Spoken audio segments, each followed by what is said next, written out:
আমরা এখন সীতাকুণ্ড পাহাড়ে।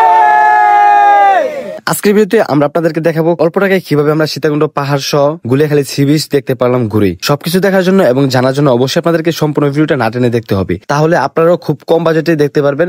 হেভিজেন কি অবস্থা সবার? আমাদের যাত্রা শুরু নরসিংদী স্টেশন থেকে। আমরা প্রথমে চলে যাই কমলাপুর রেল স্টেশন, কেননা এই ট্রেনের সিট পেতে গেলে অবশ্যই আপনাদেরকে কমলাপুর রেল স্টেশন যেতে হবে। ভাই দা, এই ট্রেনটার নাম হচ্ছে চিটাগাং মেল। এই ট্রেনটি কমলাপুর থেকে রাত 11:45 ছাড়ে। একমাত্র এই ট্রেনটাই কিন্তু সকালবেলা সীতাকুণ্ড স্টেশন থামে। এটা কিন্তু একটা লোকাল ট্রেন, তবে এই ট্রেন ছাড়া আমাদের কাছে যাওয়ার মতো কোনো ওয়েও ছিল না। সারা রাত জার্নি করতে করতে সকালবেলা ঘুম থেকে ওঠার পরে এত সুন্দর ভিউ দেখি এবং অবশেষে আমরা কিন্তু চলে যাবো সীতাকুণ্ড রেল স্টেশন। একটু সময় পায়ে হেঁটে আমরা চলে যাই সীতাকুণ্ড বাজারে। সেখান থেকে 100 টাকা দিয়ে সিএনজি রিজার্ভ করে চলে যাই আমরা পাহাড়ের ঘুরাই। পাহাড়ের কাছে যাওয়ার পরে আমরা প্রথমে সকালে নাস্তাটা করে ফেলি মাত্র 45 টাকা দিয়ে। সকালে নাস্তা শেষ করে আমরা এখান থেকে বাস কিনি, যেটা পাহাড়ে উঠতে আমাদেরকে অনেক বেশি উপকার করবে। আর এই প্রতিটা বাসের দাম হচ্ছে 40 টাকা। বাস যদি আপনি পাহাড় থেকে নেমে আবার ফেরত দেন তাহলে আবার আপনাকে 20 টাকা ফেরত দেওয়া হবে। তার মানে একটা বাসের দাম পড়ছে 20 টাকা। কিন্তু প্রায় 1200 ফুট পাহাড়ের উপরে উঠতে আপনাকে প্রচুর পরিমাণে যুদ্ধ করতে হবে, প্রচুর পরিমাণে কষ্ট করতে হবে। পাহাড়ে ওঠা কিন্তু এতটা সহজ না। তবে আমি একজন পাহাড় প্রেমী, শত কষ্ট করে যদি আমাকে পাহাড়ের উপরে ওঠা লাগে আমি উঠতে রাজি আছি। কেননা পাহাড়ের উপর থেকে যে সুন্দর ভিউ দেখা যায় তাতে আমি অনেক বেশি শান্তি পাই, অনেক বেশি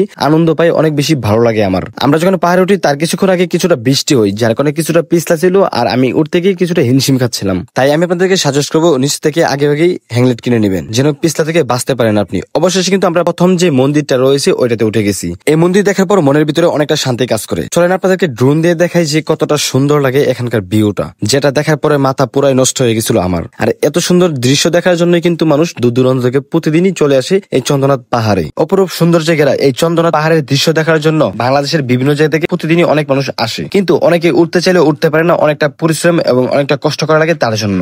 আসলে মানুষ এত কষ্ট করে কিসের জন্য পাহাড়ে উঠে আমি জানি না, তবে আমি পাহাড়ে কষ্ট করে উঠার মাঝে একটা তৃপ্তি, শান্তি খুঁজে পাই।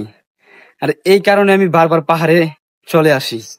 প্রথম মন্দির পরিদর্শন করার পরে এবার আমরা যাচ্ছি দ্বিতীয় মন্দির পরিদর্শন করতে, যেটার জন্য আমাদেরকে আরো উপরে উঠতে হবে। টোটাল আমরা প্রায় 1200 ফুট উপরে ওঠার পরে এই সুন্দর ভিউটা দেখতে পারতেছিলাম এবং সুন্দর মন্দিরটা দেখতে পারছিলাম। নিচ থেকে 1200 ফুট উপরে ওঠার কিন্তু চারটিখানি কথা ছিল না পায়ে হেঁটে। এত সুন্দর দৃশ্য এবং এত সুন্দর ভিউ দেখার জন্য মনে হয় প্রতিদিন এত এত মানুষ এই পাহাড়ে কষ্ট করে ওঠে। তবে এই পাহাড়ে ওঠার আগে আপনাদেরকে কিছু জিনিস অবশ্যই মাথায় রাখতে হবে। প্রথমত হচ্ছে পানি অবশ্যই আপনাদের সাথে রাখতে হবে, কেননা পাহাড়ে যখন আপনি নিচ থেকে উপরে উঠবেন তখন আপনার অনেক বেশি পানি পিপাসা ধরবে, অনেক বেশি ক্লান্ত হয়ে পড়বেন আপনি, যেটা আমাদের সাথে হয়েছিল। তবে মাত্র 500 টাকায় আপনি চাইলে নরসিংদী থেকে কিন্তু চন্দ্রনাথ পাহাড় সহ গুলিয়াখালী সি বিচ ঘুরে যেতে পারেন একদিনে। পাহাড় ঘোরা শেষ করে এবার আমরা নিচে নামবো। দেখতে পেলাম এখানে সিএনজি রয়েছে। জনপ্রতি 300 টাকা লাগবে পাহাড় থেকে নিচে নামতে, যেটা আমার কাছে অনেক বেশি মনে হওয়ার কারণে আমরা পায়ে হেঁটে নামা শুরু করে দিলাম। বাই দ্য ওয়ে, আপনাদেরকে আরেকটা কথা বলি, পাহাড় থেকে নেমে আপনারা কিন্তু অবশ্যই 2টা ঝর্ণা আছে, 2টা ঝর্ণাতে যাবেন। কিন্তু সময়ের অভাবে আমরা এই ঝর্ণাতে না যেতে পারলেও আমরা এখান থেকে 300 টাকা সিএনজি রিজার্ভ করে চলে যাই গুলিয়াখালী সি বিচে। সেখানে পৌঁছে দেখতে পেলাম জল লেগে গেছে, যার কারণে আমরা জনপ্রতি 50 টাকা বুট ভাড়া করে চলে যাই এই গুলিয়াখালী সি বিচে। এখানে আসার পরে যখন আমরা ড্রোন উড়াই